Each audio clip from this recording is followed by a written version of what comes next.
За би бол ерөнхийдөө энэ Sig Energy-ийн бүтээгдэхүүнүүдийг дөрвөн ах トゥ гэж нэрлэдэг байгаа. Дөрвөн ах トゥ. За хамгийн бага балчир нь бол саяны микро инвертер байгаа.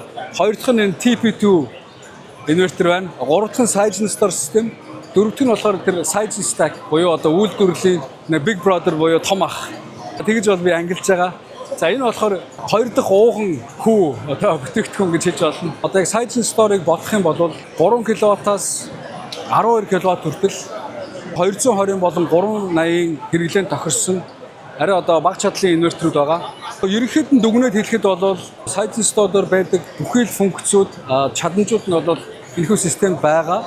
Гэхдээ нэг зүйл нь бол яг дээд хязгаар буюу одоо 12 кВт-ийн хүчин чадлаар бол нэг инвертер нь хязгаарлагдж байгаа. Sizen Store-ийн хувьд бол дээшгээ 30 кВт хүртэл бол байдаг.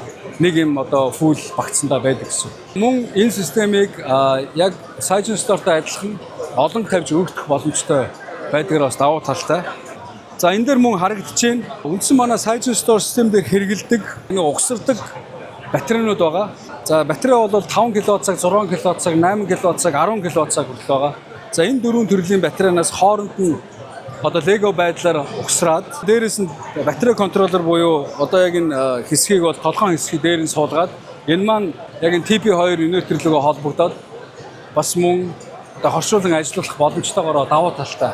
Одоо эндээс ингээ харагдаж байгаа нэг гол зүйл нь тэгээ онцлог зүйл нь юу гэхээр Sig Energy-ийн бүтээгдэхүүнүүд хоорондоо бүгд маш уян хатан байдлаар өргөх боломжтойгоор ашиглах боломжтой байдгаараа давуу талтай.